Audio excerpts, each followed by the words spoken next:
Hi friends, welcome to our channel. Ananya కూడా ఇంట్లో నుంచి వెళ్ళిపోయే ప్లాన్ వేస్తూ ఉంటుంది. కానీ రోహిత్ అనన్యకి తగిన బుద్ధి చెప్పి ఇంట్లోనే కూర్చోపెడతాడు. ఇక ఆనంద అనుకున్నట్టుగానే శరణ్య, దర్శన్ ఇద్దరు కూడా వేరే ఇంటికి కాపురానికి వెళ్తారు. దర్శన్ శరణ్యని తీసుకొని వేరే ఇంటికి వెళ్ళటంతో అక్కడ శరణ్య చాలా హ్యాపీగా ఉంటుంది. దర్శన్ని ఎలాగైనా సరే సొంతం చేసుకోవాలని ప్లాన్ల మీద ప్లాన్లు వేస్తూ ఉంటుంది.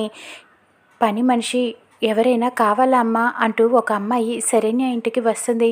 మాకు పనులేమి వద్దు, మా పనులు మేము చేసుకోగలం, నువ్వు వెళ్ళు అంటూ ఆ అమ్మాయిని ఇంటి నుంచి పంపించేస్తుంది. ఇక్కడ ఆనందకి ఫోన్ చేస్తూ ఉంటుంది శరణ్య.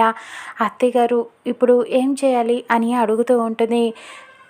నువ్వు దర్శన్ ఏమన్నా సరే నీ వైపు నుంచి మాత్రం నువ్వు చాలా స్పోర్టివ్గా ఉండు. నీ టార్గెట్ రేపటి నీ జీవితం, నీ ఫ్యూచరే.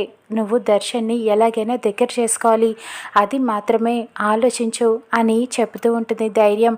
ఇక అలాగే అత్తయ్యగారు అంటూ ఫోన్ పెట్టేస్తుంది. ఇక తర్వాత శరణ్య దర్శన్ దగ్గరికి వెళ్తుంది.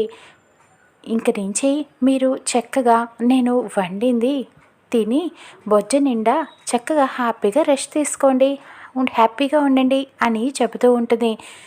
నీతో నాకు ఇలాగ వేరేగా వచ్చినా అది నరకంలానే ఉంటుంది, ఇంకా హ్యాపీగా ఎక్కడ ఉంటాం అంటూ దర్శన్ చెబుతూ ఉంటాడు. అలాగే అనుకోండి అంటూ నవ్వుతూనే సమాధానం చెప్తూ ఉంటుంది. దర్శన్ ఏమన్నా సరే నవ్వుతూనే ఉంటుంది. శరణ్య ఒక సంచి దర్శన్ చేతిలో పెట్టి మీరు వెళ్ళి కూరగాయలు తీసుకురండి అని చెబుతూ ఉంటుంది. కూరగాయలు నేను తీసుకురావటం ఏంటి అని అడుగుతూ ఉంటాడు కోపంగా. మరి ఎవరు తీసుకువస్తారు? నేనేమైనా మనకి పని మనుషులు ఉన్నారా ఏంటి వెనకాతల పనులు చేయడానికి అని అడుగుతూ ఉంటుంది. ఇకప్పుడు దర్శన్ అంటాడు, అదేంటి ఇందాక పని మనిషి వస్తే నువ్వేగా వద్దని చెప్పి తిరిగి పంపించేశావు, అదే ఉండి ఉంటే ఇవన్నీ చేసి పెట్టేదిగా నీకు అని అడుగుతూ ఉంటాడు. అయినా మన పనులు మనమే చేసుకోవాలండి, వేరే వాళ్ళు చేయకూడదు. మీరు వెళ్ళి కూరలు తీసుకురండి, ఇది మీ పనే. మీరు వెంటనే తీసుకొని వస్తే నేను వంట చేస్తాను అంటూ చెబుతూ ఉంటుంది. ఇకప్పుడు దర్శన్కి తప్పేదేమీ లేక సంచి పట్టుకొని మార్కెట్కి బయలుదేరి వెళ్తూ ఉంటాడు.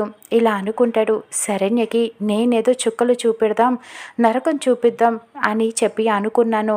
ఎలాగైనా సరే పుట్టింటికి వెళ్ళిపోతుంది, నన్ను కాదని చెప్పాను అనుకున్నాను. కానీ ఇదేంటి రివర్స్లో నాతోనే ఆట ఆడుకుంటుంది. ఇప్పుడు ఏం చేయాలి? శరణ్య తిక్క కుదిర్చేది ఎలాగా?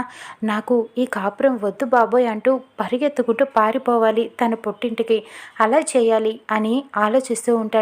ఇక శరణ్య దర్శన్కి ఎలా బుద్ధి చెప్తుంది, ఎలా దగ్గర చేసుకుంటుందో చూద్దాం రానున్న ఎపిసోడ్లో.